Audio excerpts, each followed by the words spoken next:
जिसका नाम है बोलियां।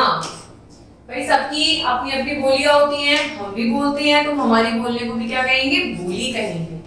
आप देखते हैं यहाँ इनकी कैसी, आपने मधुमक्खी देखी है तो उनसे आपको कैसी आवाज आती है? बिन बिन बिन। तो ये मधुमक्खी की बोली कहा जाता है, ऐसे कि मधुमक्खी ऐसे ही बोलती है। ये जब आपस में बात करती होंगी, हमें तो नहीं समझ आता क्या बात कर रही है, पर जो ये बात करती है वो इसमें करती है। जब ये भिन भिन, हमें तो भिन भिन समझ आता है, पर ये एक दूसरे से बातचीत करती है, क्योंकि यही इनकी बोली है।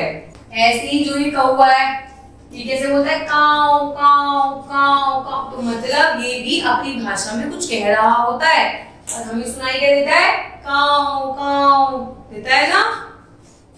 ऐसे ही ये जो होती है हमारी मुर्गी, तो क्या कहते हैं? कुकू। आप समझ पा रहे हैं? आपके आसपास होंगी या आप कभी देखना, तो मुर्गी क्या कहती है? कुकड़ुकू। तो मतलब इसकी अपनी बोली होती है, ये भी कुछ कहना चाहती है हमारी तरह, पर ये जब कुकड़ुकू कहती है तो हमें तो कुकड़ुकू ही समझ में आता है, पर ये अपनी भाषा में हमसे कुछ कहती है। शेर क्या करता है? हमेशा दहाड़ता है, तो उसके दहाड़ने को भी हम क्या कहेंगे? एक बोली ही कहेंगे। बिल्ली क्या कहती है? म्याऊ करती है ना, बिल्ली म्याऊ म्याऊ करती है, तो वो भी तो अपनी लैंग्वेज में और किसी बिल्ली से कुछ बात करती होगी म्याऊ म्याऊ करके। तो भाई जानवर भी तो एक दूसरे से बात करते हैं, तो वो जो भाषा बोलते हैं उनको भी तो बोली कहा जाता है। जैसे कुत्ता वो भौंकता है, तो उसे वो भी उसकी एक अपनी बोली है। जैसे चिड़िया क्या करती है? कुहू कुहू, तो ये भी बोली है। और गधा क्या करता है? रंभाता है।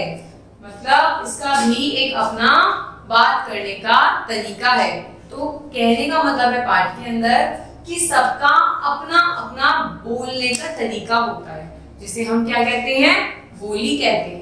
इस पूरे पाठ में जानवरों को दिखाया गया है और जानवर की बोलियों के बारे में बताया गया है। लेकिन जब ये बोलते हैं तो ये भी तो अपनी भाषा में किसी से बोलते होंगे।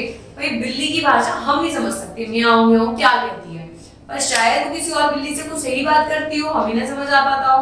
और देखिए हम जो बात करते हैं वो क्या बिल्ली समझ पाएगी? हो सकता है बिल्ली को हमारी बात ना समझ में, क्योंकि सबकी भाषाएं अलग अलग होती है। जो जिस भाषा के बारे में समझता है, बोलता है, सीखता है, वो उन्हीं भाषाओं पे कार्य करता है और उन्हीं भाषा में बोलता है। धन्यवाद।